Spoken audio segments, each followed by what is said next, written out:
Salut à tous. Aujourd'hui, je fais une petite vidéo sur la publication qu'a fait Aljamain Sterling il y a quelques semaines. C'est une publication que j'avais partagée sur Twitter quand elle était sortie, j'en avais parlé.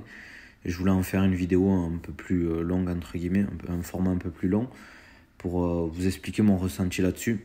J'étais agréablement surpris par cette publication, parce que je trouve que c'est vraiment intéressant. Et ça m'a énormément motivé sur mes objectifs et sur le fait que c'est important de noter et d'avoir une ligne directrice, d'avoir des objectifs à court terme, à moyen terme, à long terme clairs. C'est encore mieux de se les noter, de les conserver dans un coin de notre maison, le mettre sur le frigo, je sais pas, ou sur la porte de sa chambre, un endroit où on va le voir souvent. Et on voit en fait sur l'image qu'il a postée, c'était ses objectifs de 2019. Il donne ses objectifs sportifs, entre guillemets, comment s'améliorer dans sa discipline, donc le MMA. Il donne aussi des objectifs au niveau carrière. Et ça, je pense qu'en tant que sportif de haut niveau, c'est super important aussi d'avoir une idée de qu'est-ce qu'on veut au niveau de sa carrière, combien on veut gagner, ce qu'on a envie de faire plus tard, ce qu'on a envie de faire après sa carrière. Ça, c'est intéressant. Et derrière, un peu de motivation, entre guillemets. Les derniers mots, c'est vraiment pour se motiver, on va dire, de l'autodétermination, de se dire, je sais pas si c'est vraiment le bon terme au final, mais de s'auto-rassurer, entre guillemets, de s'auto-motiver soi-même. Parce que quand on est sportif de haut niveau, c'est la meilleure façon de garder le cap, en fait, c'est d'être sûr de là où on va, de vraiment savoir là où on va pour pouvoir, en fait, petit à petit, engranger les échelons et se dire ouais, ok, j'ai fait la première étape, puis la deuxième étape, etc. Donc c'était vraiment quelque chose d'intéressant, surtout que à ce niveau-là, il est quand même champion à l'UFC, c'est pas facile. Et je parle dans toutes les disciplines et pour tous les sportifs, c'est vraiment important d'avoir une idée claire de ce qu'on veut faire plus tard. Même si vous pensez, par exemple, vous avez une carrière en amateur et que vous voulez finir professionnel dans n'importe quelle discipline, c'est vraiment important en fait de savoir là où on va, d'être bien accompagné, de se dire ok, dans 6 mois je veux être là, dans 6 mois je veux m'entraîner dans cette salle, dans cette structure, je vais essayer de mettre de côté pour faire des stages, pour progresser l'été, etc.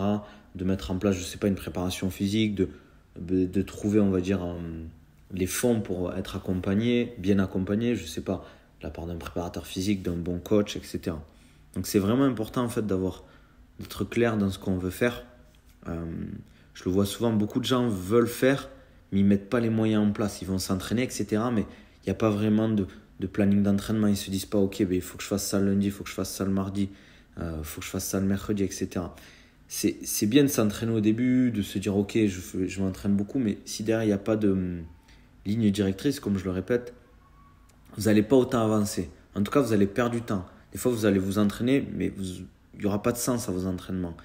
Si à chaque fois vous dites ok, je veux un entraînement, je veux progresser sur ça, ok, je me mets un handicap sur ça pour progresser sur ça, vous allez voir petit à petit, vous allez beaucoup plus vite progresser qu'avant, sans objectif. Ça, faut pas l'oublier. C'est vraiment un conseil que je vous donne et je trouve que peu de gens le font. En tout cas, ceux qui le font souvent, c'est ceux qui progressent le plus vite. Ça ne veut pas dire que vous allez forcément réussir dans tout ce que vous allez entreprendre, mais c'est beaucoup plus facile d'avoir une ligne directrice. Ça, je l'ai dit pas mal de fois, mais ce que je disais, c'est vraiment avoir un plan de carrière, un plan sportif sur le court, moyen et long terme. Vraiment, n'hésitez pas, prenez un papier là, notez vos objectifs à court terme, sur la semaine, sur le mois, sur les 3-4 prochains mois.